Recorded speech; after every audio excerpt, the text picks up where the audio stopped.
Reigniting the magic. So that's the talk today.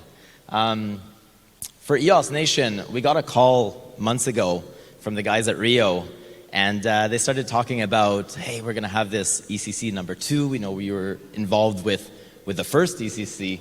Is that something that would interest you?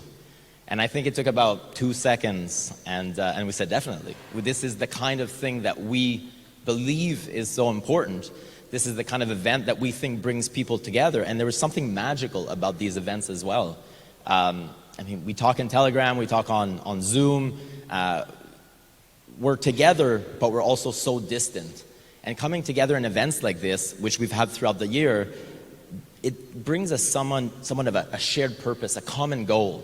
And so we wanted to recreate that. So we're very thankful for first of all, for Rio and Argentina for hosting us. Thank you very much. Because none of this would be possible without you. I mean, we send money and we help with some logistics with the agenda, but really the work is on the ground. I'm fairly certain that the Rio team has not slept in a long time, and they'll be looking forward to, right? But for us, it's more than just the sponsorship, donating funds. It's also making sure that everybody here is able to come. Because even if we have a conference but nobody shows up, it's not worth really much.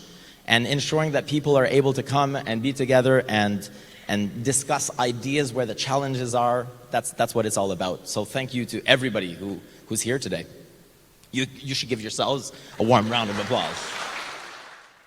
So, Seoul, South Korea last year, there was something very magical about it.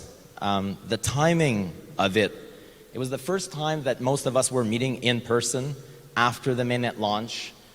There was somewhat of a sense of shared purpose and a common goal that we just all came off of.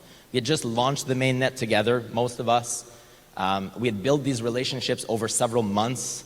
And for the first time, we were able to come together, and it was a honeymoon period. Everybody was high. And the idea was that we were all in competition with one another, but we were all working towards the same goal. And there was something very magical about that. And over the year, that spirit of co-opetition started somewhat fading away for various reasons. I mean, we're working on different things. We're trying to, as a block producer, trying to showcase what we are doing in order to attract votes, because that's how we have a job. And that spirit of co-opetition, after a while, you could start seeing that it was breaking off. And then certain things started occurring in the ecosystem, and we were working on large projects together. And we did so much, we accomplished so much in a short period of time. And I think a big part of that was because of that spirit of co-opetition. And that's what the mainnet needed, in my opinion, at that time. It needed a bunch of different teams that were all working in their own respective decentralized ways to try and build something that they thought would be more than the sum of its parts. And so many teams worked together on projects, many teams worked on projects alone, and we had this amazing amount of value that was created, in my opinion. We created a lot of the foundational tools that enable us to be where we are today. The mainnet has seen so much progress in the last year. Certain things that we built did not necessarily go as planned, and there were unforeseen circumstances that we either did not think of or we just could not predict. Because there's only so much that you can predict and model, and when it gets released in the wild, and this is part of the idea of the blockchain, you can't really take it back. And so we had the referendum that we built together, and many teams participated on this, and the whole idea was to be able to give a voice to the token holders.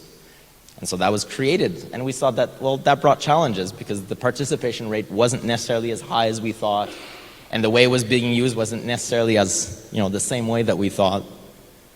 We had the EUA, which after 8-9 months of debating back and forth, finally was put into place. It was accepted, it was voted in, and it replaced the interim constitution. The idea of the interim constitution was always that it was going to be temporary.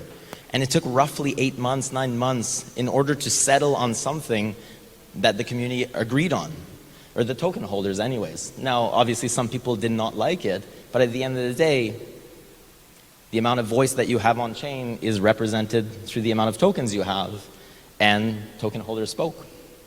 And then we implemented Rex, and the concept of Rex was really great. Finally, we'd be able to have an area where if you wanted to have resources, you could put in a little bit of EOS and in exchange get access to a lot of resources. But with that, and if you were an application, obviously that would significantly reduce your costs. And in exchange, the token holders that weren't using those resources could put the tokens in there and basically make a little bit of returns on the EOS that they have. That also came with unforeseen circumstances. A big change, a big significant change, was that it really effectively removed the 72-hour staking period. And we're still living with the consequences of that today. And over that period of the last 18 months or so, we went through a lot of growing pains. And that spirit of coopetition that I was talking about earlier started fading away a little bit. That magic, that honeymoon period kind of slowed down. We realized that the token distribution, which many thought was really great and it was very, very well distributed, maybe wasn't that well distributed. There was a concentration of wealth. We're seeing the effects up to this day. I think in order to be in the top 21 right now as a BP, I think the threshold is 290 million EOS. We saw as well that inflation redistribution became a thing. We effectively turned POS or DPoS into somewhat POW. Your hash rate in EOS is the amount of EOS that you have in your votes. And you're able to control your votes somewhat as hash rate. And if you're able to get a certain amount of free votes, that's like the own hash rate that you bring to the table. And we saw that some players started working together to coordinate their hash rate in order to take positions of power. We saw that we put a big importance on decentralization, but that decentralization is a spectrum.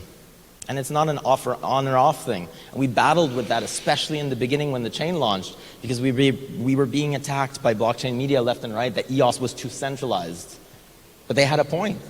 It is centralized to a certain degree, but it's also very much decentralized. If it wasn't decentralized, it wouldn't be as chaotic as it is. And if you're intimate with EOS, you know it's quite chaotic.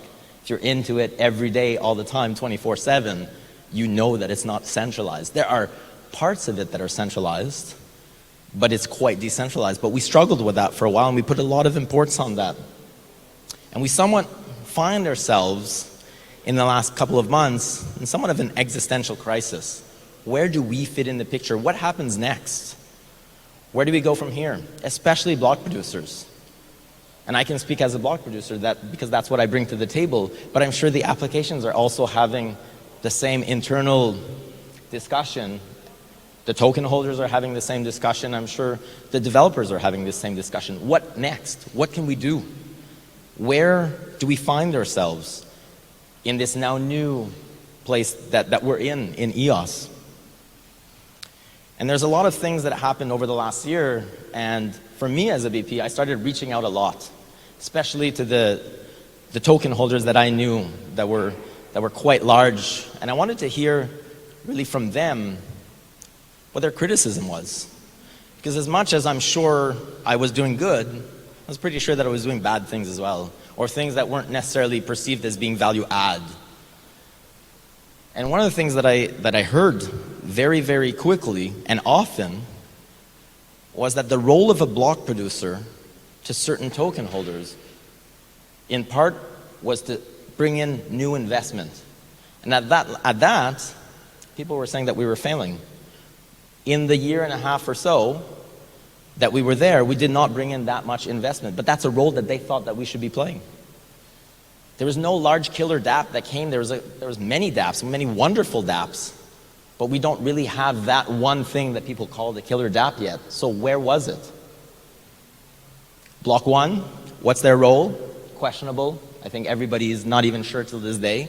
But we started seeing that their role is way more the core code and perhaps way less that VC portion that we thought.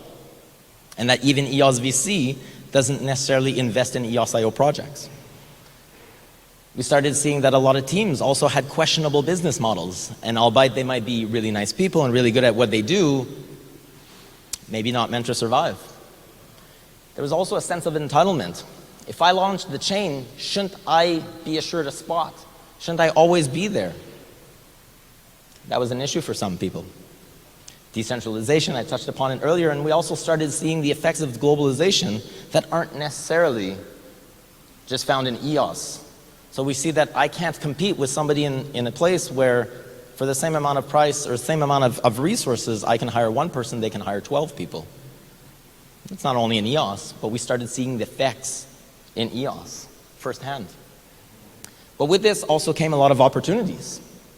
Opportunities to start discussing new incentivization models, taking the incentivization model that we have now and trying to adapt it so that we still recreate those incentives going forward.